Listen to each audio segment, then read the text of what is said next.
No dia 14 de março de 1914, nascia uma das maiores lideranças do movimento negro brasileiro, Abdias do Nascimento. Nós já demos aqui nesse canal uma rápida biografia deste incansável militante. Aliás, eu particularmente me descobri negro lendo Abdias do Nascimento, sobretudo Genocídio do Negro Brasileiro e Quilombismo, uma leitura que eu considero importantíssima e é uma leitura lá dos anos 80. Então, Abdias do Nascimento, um grande intelectual, militante, pesquisador, político, ainda muito pouco conhecido na intelectualidade brasileira, é um dos principais intérpretes do Brasil no que tange às relações raciais. Mas as nossas academias ainda o olham de uma forma muito limitada. Muitas vezes, quando a gente usa Abdias do Nascimento como teórico, tem colegas nossos que dizem que ele não é um teórico, ele não foi um teórico, que ele foi um militante. Ora, faz favor, né? Mas são as limitações, são as visões de alguns acadêmicos que pensam que a academia está divorciada do mundo real. Aqueles intelectuais que pensam para o seu umbigo. Mas deixamos isso para lá. Eu vim aqui então hoje para lembrar, 14 de março, dia do nascimento de Abdias do Nascimento, até que rimou, nascimento do Abdias do Nascimento. Então, entre as suas realizações, está o primeiro Congresso do Negro Brasileiro de 1950. Vocês já ouviram falar desse primeiro Congresso do Negro Brasileiro? No mesmo ano, teve o primeiro Congresso das Trabalhadoras Domésticas, nesse contexto. Abdias do Nascimento também organizou o Teatro Experimental do Negro, na década de 40. Porque naquela época, para representar personagens negros, os brancos eram, vou dizer assim, abre aspas, fantasiados de negros, porque não se concebia ou pensava-se que os negros não teriam a capacidade para essa arte do teatro. E Abdias do Nascimento fez esse teatro, uma companhia de teatro, um curso de teatro, preparando pessoas negras para representações no teatro. Não era exclusivo, mas era prioritariamente personagens, atores e atrizes negras. Apresentaram, inclusive, peças de Jean-Paul Sartre, o Orfeu Negro, Nelson Rodrigues e tantos outros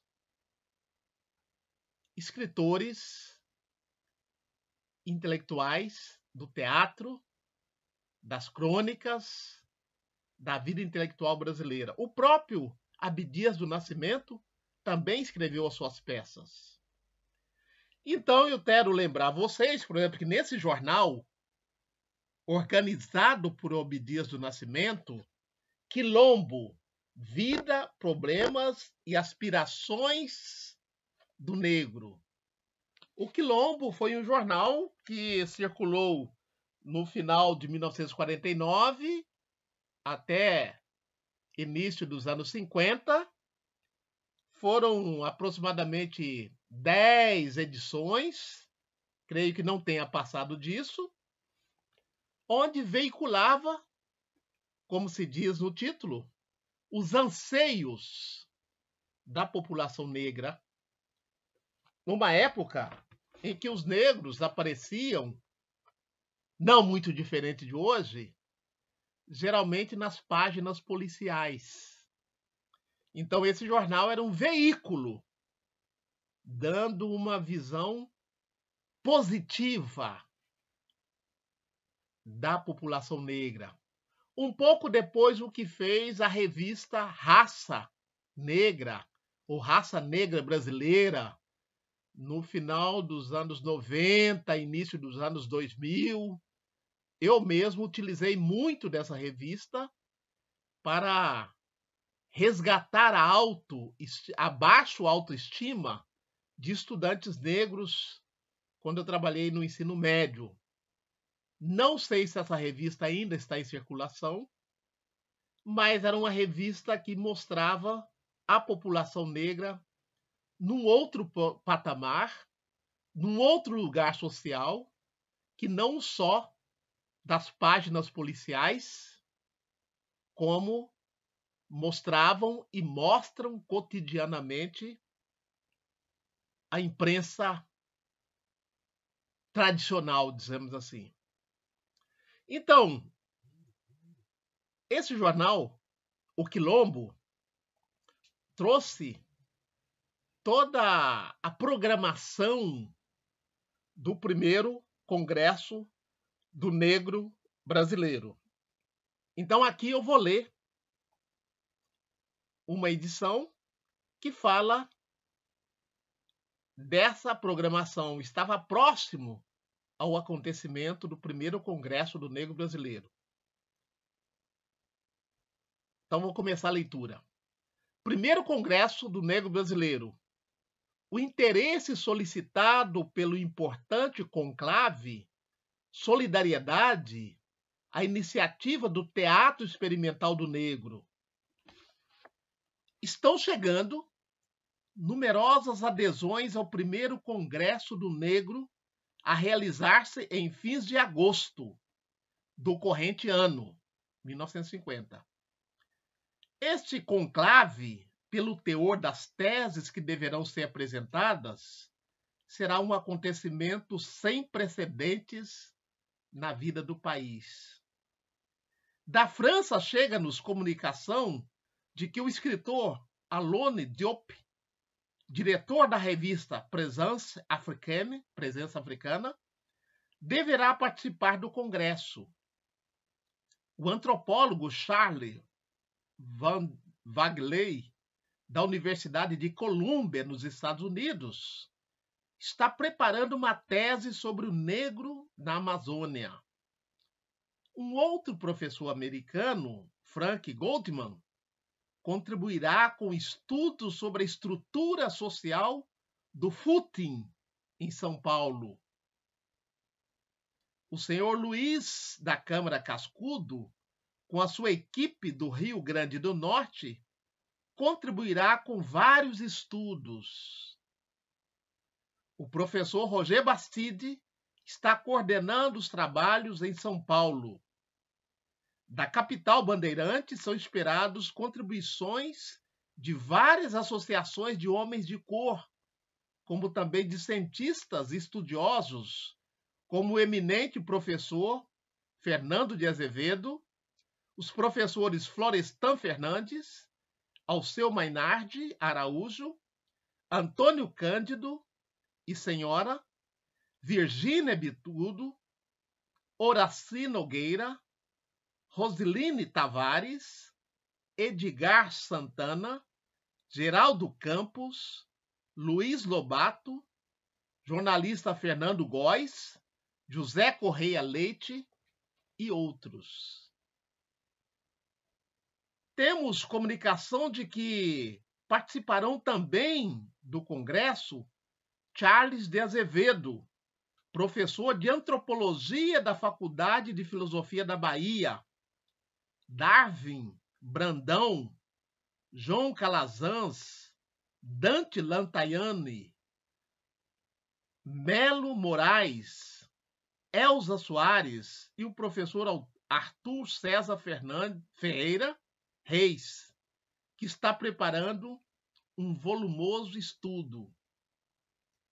Já recolhemos adesões de vários estados, de várias escolas de samba, chefes de terreiros e de tendas, e de numerosas domésticas que estarão interessadas nos problemas de regulamentação profissional dos Estados Unidos, Cuba, Haiti, França e de vários pontos da África são esperados representantes.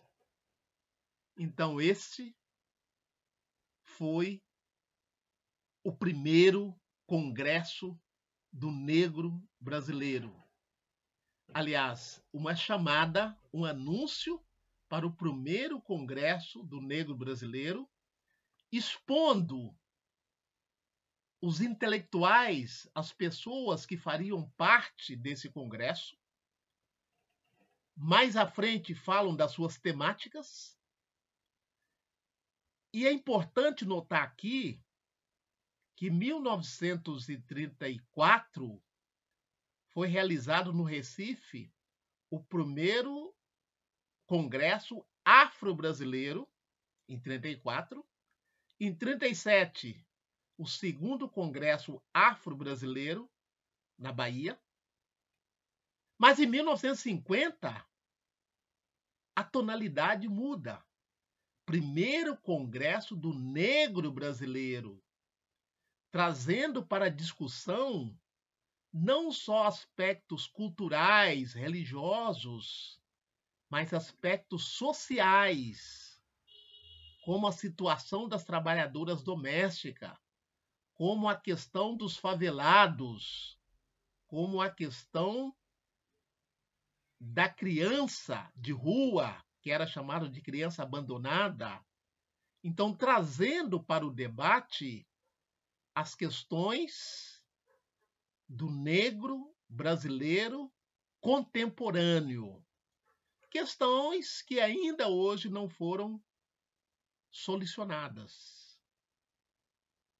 Então, Abdias do Nascimento, o principal organizador desse congresso, estava antenado com as reais necessidades da população negra na época. Nós estamos em 1950. Então é importante conhecermos as organizações negras anteriores ao golpe civil, militar, empresarial de 1964, que atrasou muito as nossas demandas, os nossos avanços. Inclusive, após o golpe de 64, Abdias do Nascimento foi para o exílio para não ser preso e constituiu nos Estados Unidos, na França, na África, um grande legado que depois, ao retornar, pôde escrever sobre as suas experiências, inclusive na Universidade de Buffalo. Então, esse é o Abdias do Nascimento que nós desconhecemos, o intelectual, o militante, o incansável batalhador pela equidade de raça, de gênero e de etnia, num país que se dizia de democracia racial. 14 de março de 1914, data do nascimento de Abdias do Nascimento. Abdias do Nascimento, presente, presente, presente sempre. Muito axé.